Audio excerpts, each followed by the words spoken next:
Greetings and welcome to Discovery Warhammer 40k. In this episode, we're going to discuss Demetrian Titus, the indomitable lieutenant of the Ultramarines. Titus rose through the ranks to become the captain of the Second Company, earning particular renown for his successes against Xenos foes. Following events on the Forge world of Graia, he was incarcerated by an inquisitor of the Ordo Malleus and was scrubbed from the annals of the Ultramarines. Who is Demetrian Titus? How did he come to join the Death Watch and subsequently rise up and return to his chapter? The Ultramarines epitomize the honorable, disciplined Adeptus Astartes, with the chapter having a tally of victories beyond any other. Their homeworld is Macragge, a bastion of culture and civilization, and the Ultramarines have been based on the world since being reunited with their primarch, Robut Guilliman, 10 millennia ago. It is the heart of Ultramar, a region directly overseen by the chapter, including a host of worlds with a dedicated and loyal population for whom joining the Ultramarines is the greatest honor they can achieve. The three worlds of the Marsili system in the western portion of Ultramar, Terentus, Marsili, and Quintan, are all agri-worlds providing a bounty of food and other produce guarded by the mighty star fort, Euclidus. The world suffered an invasion by the Demon Prince and Ka the Reborn, whose forces devastated great swathes of the territory. It has been targeted by foes as varied as the Tyranids of High Fleet Leviathan, which had advanced ever closer to Guilliman's realm, and a colossal orc warlord nicknamed the Arch-Arsonist of Cheridon, to say nothing of the hundreds of other threats that constantly plague the worlds of the Imperium of Man. Demetrian Titus was born on Terentus around 80 years before the arrival of High Fleet Behemoth, which tore through Ultramar and laid waste and macabre the homeworld of the Ultramar chapter itself. Titus was the only child of a modest family and attracted the attention of the selectors of the Ultramarine Scout Company. He joined a cadre of other promising youths and excelled at every trial and test. Following successful implantation and development, he joined the chapter as one of the Adeptus Astartes, more commonly referred to as Space Marines. Over the course of 50 years, he rose through the ranks and became a decorated member of the Ultramarines' 2nd Battle Company. When High Fleet Behemoth approached Ultramar from the galactic east, Titus had been far from a crack, as the martial strength of the Ultramarines was forever in high demand across the many war zones of the Imperium. When astropathic distress calls finally made it through the turbulence of the shadow in the warp, the smothering, maddening psychic effect of the Tyranid hive mind, all possible haste was made to return to the chapter homeworld. Behemoth acted like a colossal fist, striking with a single-minded ferocity and willing to continually throw bioforms into whatever stood in its way, regardless of losses or logical battlefield strategy. The crag was, perhaps, the Hive fleet's target, or may simply have been in the way of the Xenos' invasion.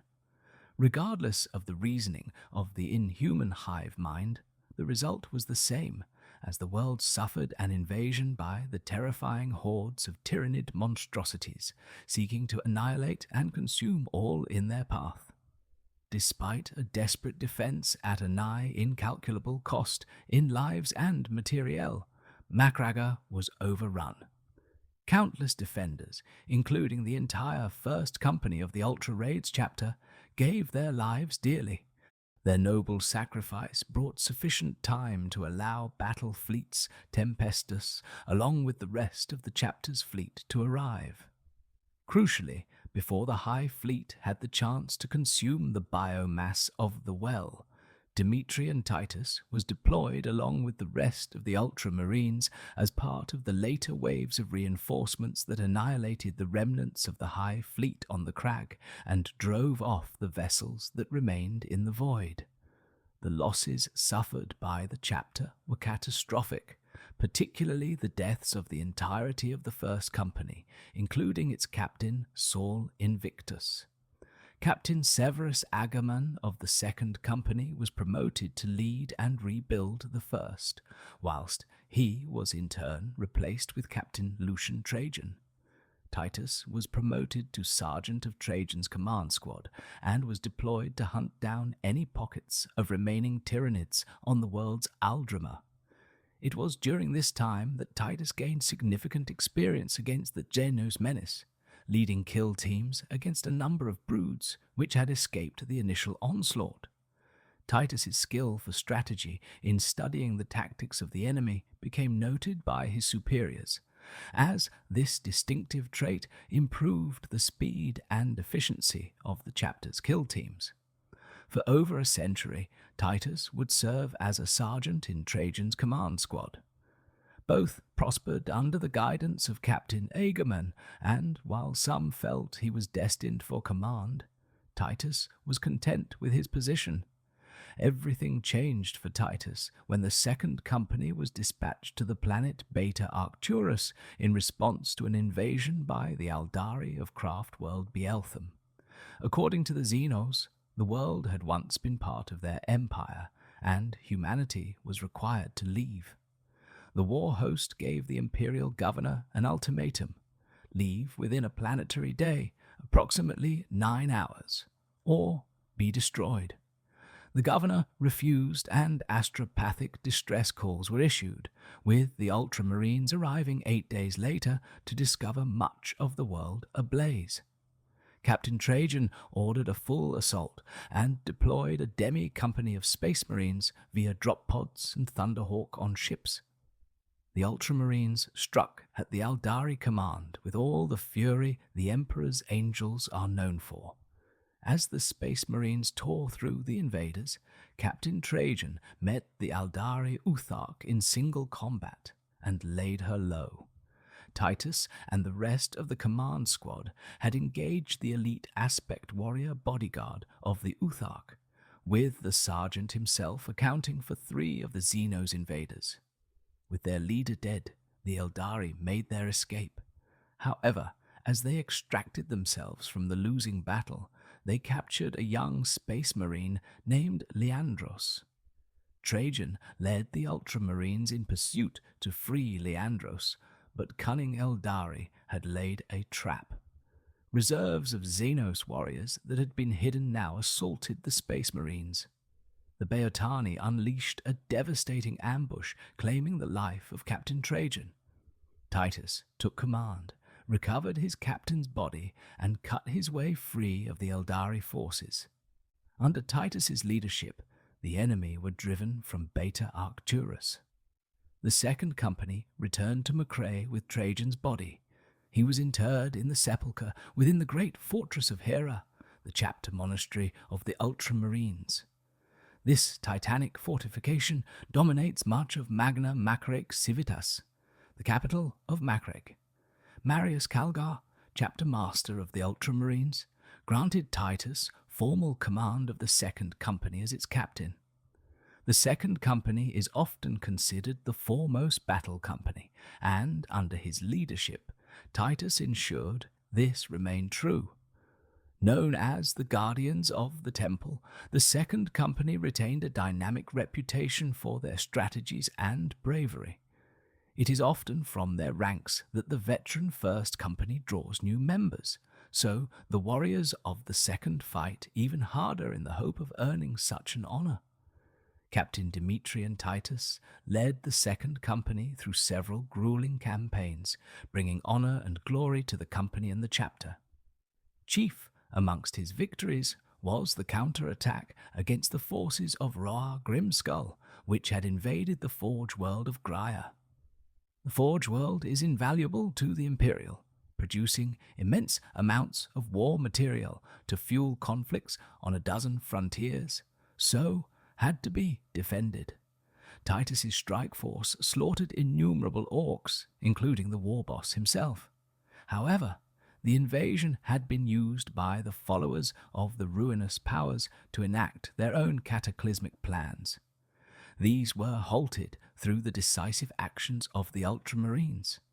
In the course of his many battles on Graia, Captain Titus displayed a remarkable resistance to the corrupting energies of the warp, and after the world was secured, he was taken for interrogation by Inquisitor Thrax and the Order of Malleus. Throughout the campaign on Graia, Titus had been in contact with Inquisitor Drogon of the Ordo Genos, who, unbeknownst to the captain, had been demonically possessed and learned of Captain Titus' resistance to the corrupting powers of the empiric energies unleashed by an experimental Grayan power source.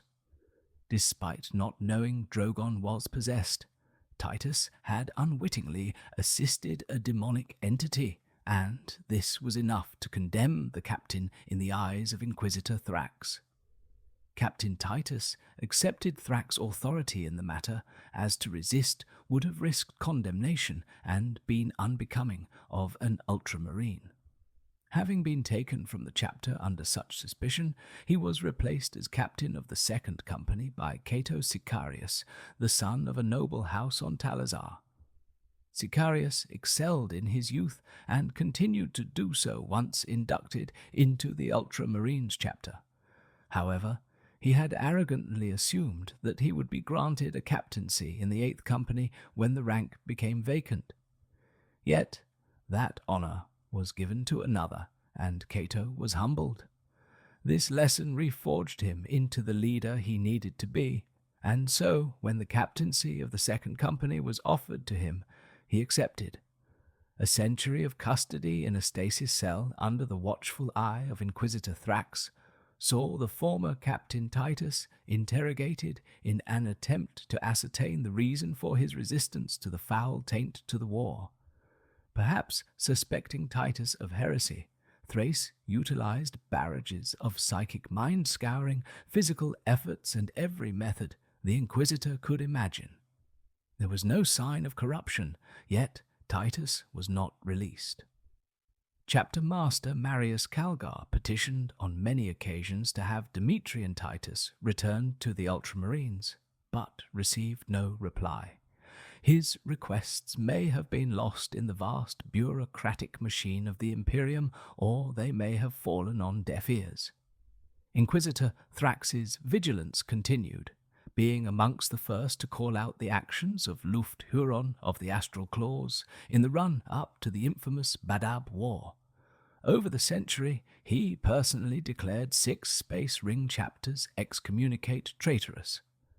The zealous Inquisitor met his end leading a force of Grey Knights against the heretic Astartes of the Grey Slayers who had fallen from the Emperor's light. After delving into the origins of the wayward chapter's fall, the Inquisitor himself was possessed by a demon, and the Grey Knights turned on him.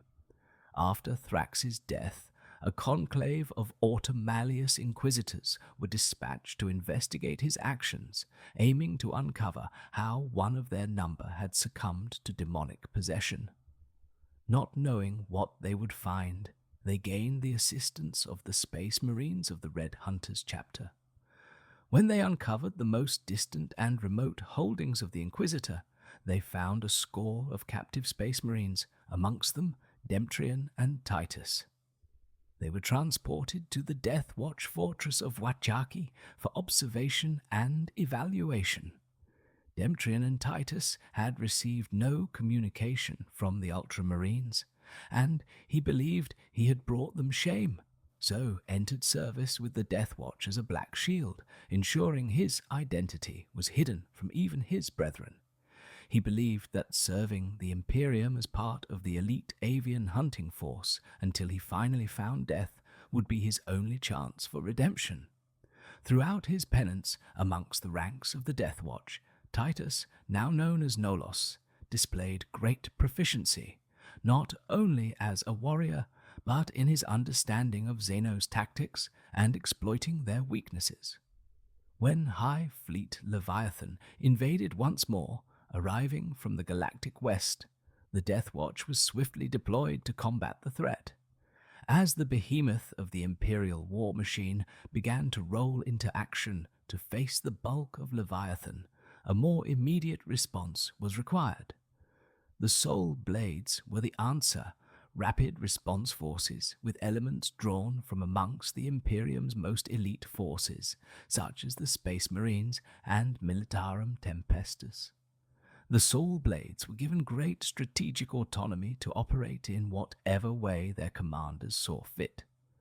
The Soul Blades sliced into the tendrils of High Fleet Leverth in bleeding, isolated hordes of Tyranids, reinforcing choke points and harassing the massive biofleets. However, the kill teams of the Death Watch were already in action, deployed from the watch fortresses that dot the western bounds of the Imperium.